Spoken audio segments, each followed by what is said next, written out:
कायद्याचं ज्ञान सोप्या भाषेत मिळवण्यासाठी सबस्क्राइब करा आपला मराठी चॅनल मराठी कायदा आणि सबस्क्राइब केल्यावर बेल आयकॉन दाबायला विसरू नका। नमस्कार, मराठी कायदा चॅनलमध्ये आपले सर्वांचे सहर्ष स्वागत।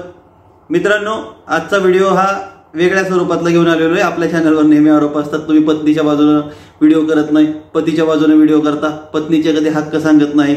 आजचा व्हिडिओ पत्नीच्या हक्कांबद्दल आहे आणि पतीला खबरदार करण्यासाठी आहे की या गोष्टींवर त्याला घटस्फोट मिळणार नाही। परत तुम्ही म्हणाल पतीच्या बाजूने बोलतोय काय, परंतु तसं नाही मित्रांनो। आज मी पती लोकांना सांगणार आहे की या गोष्टींवर तुम्हाला घटस्फोट मिळणार नाही, या गोष्टींवर तुमची केस चालणार नाही, त्यामुळे दुसरा काहीतरी विचार करा। परंतु हे पत्नीचे हक्क आहेत, त्यामुळे तुम्हाला या गोष्टींमध्ये घटस्फोट मिळणार नाही।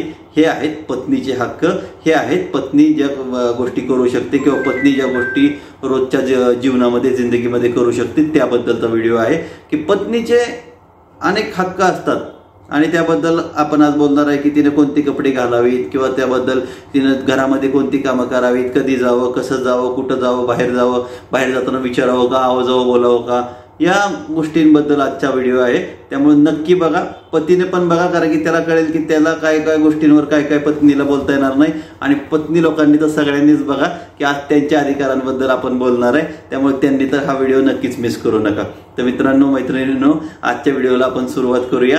आणि आजचा विषयाला सुरुवात करण्याच्या आधी मी पुन्हा एकदा आपल्याला विनंती करतो की आपला चॅनल मराठी कायद्याला सबस्क्राइब नक्की करा आणि शेअर करून त्याला लाईक देऊन तुम्ही कमेंट्समध्ये देखील तुमचे प्रश्न विचारू शकता। त्यामुळे सबस्क्राइब करणं मोफत आहे, त्यामुळे सबस्क्राइब मित्रांनो नक्की करा।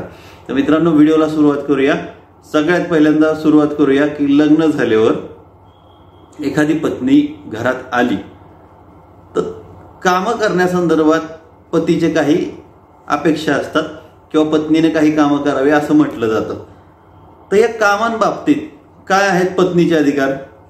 तर मित्रांनो, ज्या घरात पूर्वीपासून सुबत्ता आहे, ज्या घरात पूर्वीपासून कामवाली आहे, त्या घरात पण कधी कधी अशी कल्पना किंवा त्या घरात पण कधी कधी अशी अपेक्षा केली जाते की माझ्या पत्नीने मला सकाळी उठून नाश्ता करून द्यावा, मला सकाळी उठून ते कपडे बिपडे धुतलेले पाहिजेत, घर झाडलेलं पाहिजे।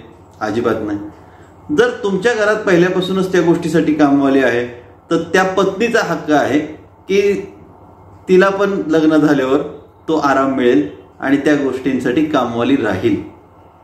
किंवा तुमच्या जरी घरात पहिल्यांदा कामवाली नसेल आणि तुमची तेवढी पात्रता असेल तर पत्नी जर ती गोष्ट मागते की आमच्या घरात कामवाली पाहिजे आणि आमच्या घरात झाडू किंवा धुणे भांडीसाठी तरी किमान पाहिजे, जेवणासाठी मी म्हणणार नाही, परंतु त्यासाठी जर ती मागत असेल तर ते वाईट नसतं, तो तिचा अधिकार असतो।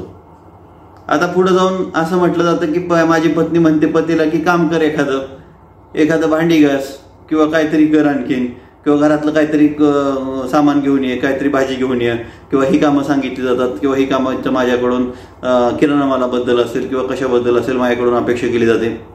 ही अपेक्षा करणं सुद्धा बेकायदेशीर नाही।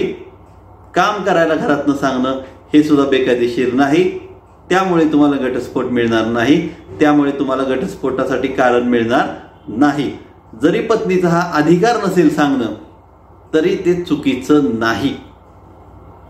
आता आपण कपडे घालण्यावर येऊ की माझी पत्नी साडी घालत नाही, कुठं कार्यक्रमाला चांगले घालत नाही, काय घालत नाही, ते घालत नाही, असा प्रश्न पतिदेवाचा असतो। तर या प्रश्नावर असं उत्तर आहे की बाबा रे, तुला घालायचं तू धोतर घालून फिर।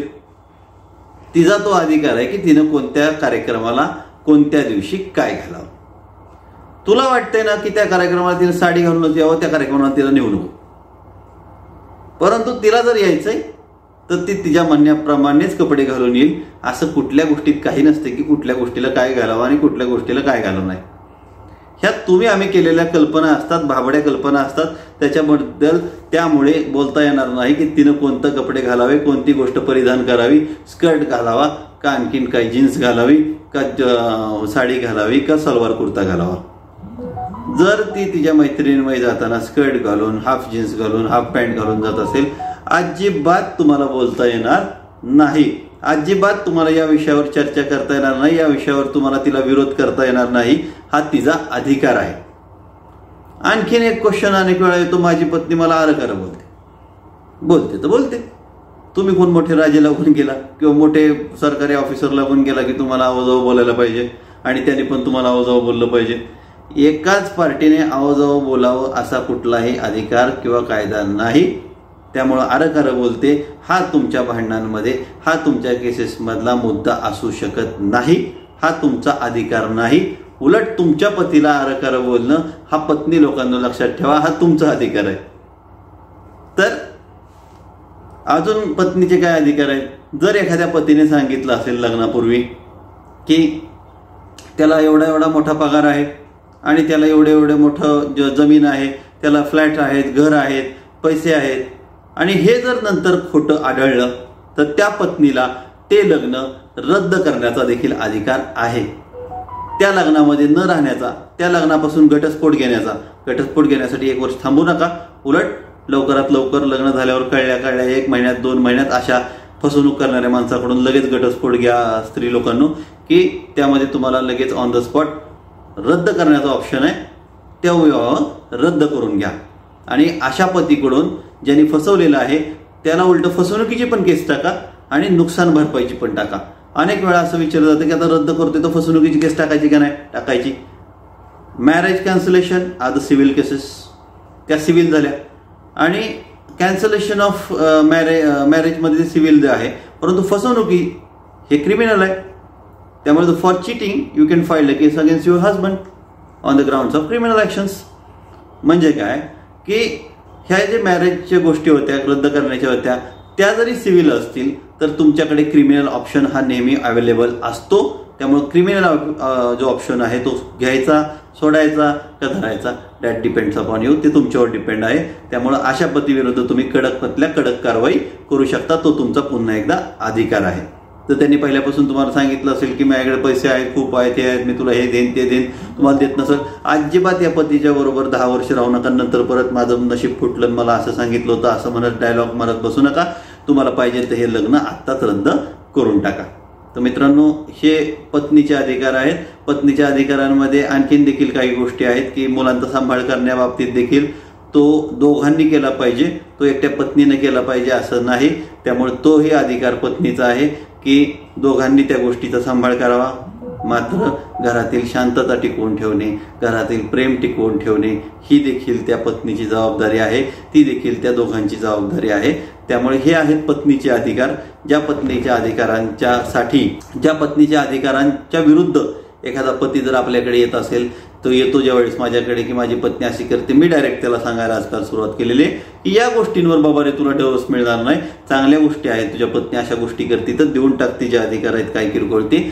त्यामुळे त्या गोष्टींवर आता इथून पुढे डिवोर्स मिळणार नाहीत, उलट ते पत्नीचे अधिकार आहेत, तर हे स्त्रियांचे तुमचे अधिकार आहेत। आणि हे अधिकार जर तुमचा पती तुमच्यापासून हिरावून घेत असेल तर तुम्ही मात्र त्याच्या विरुद्ध केस करू शकता की हा मला कपडे माझ्या मनाप्रमाणे घालू देत नाही, माझ्या मनाप्रमाणे परिधान करू देत नाही, मला एखाद्या दिवशी बाहेर जायचंय तर पतीची इच्छा असते की मला विचारून जावं, अजिबात गरज नाही। इन्फॉर्म करणं वेगळं, विचारणं वेगळं, किंवा प्रेमातनं विचारणं वेगळं, परंतु विचारूनच जावं हा पतीचा अधिकार नाही, हा पत्नीवर असणारं कर्तव्य नाही, ऑब्लिगेशन नाही।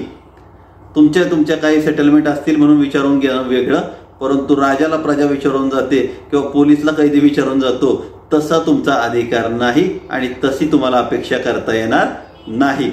त्यामुळे हे आहेत पत्नीचे अधिकार, ज्यामध्ये ती तिच्या मनाप्रमाणे परिधान करणे, मनाप्रमाणे राहणे, मनाप्रमाणे वागणे, मनाप्रमाणे काम करणे, मनाप्रमाणे बाहेर जाणे, मनाप्रमाणे येणे, मनाप्रमाणे उठणे हे तुमचे अधिकार आहेत। आणि त्या अधिकारांसाठी तुमच्या पतीला काहीही तुमच्या विरुद्ध करता येणार नाही। तुम्हाला हे अधिकार मिळत नसतील तर मात्र तुम्ही त्या पतीविरुद्ध करू शकता। तर मित्रांनो, आजचा हा व्हिडिओ होता पत्नी लोकांना किंवा स्त्रियांना समर्पित। आजचा व्हिडिओ कसा होता याबद्दल पत्नी आणि ज्या स्त्रिया मला नेहमी रागराग करत असतात माझा, त्यांनी मला नेहमी आज कमेंट करून सांगावं की आजचा व्हिडिओ कसा होता। पुढच्या व्हिडिओमध्ये आपण लवकरच भेटू। जय हिंद, जय महाराष्ट्र।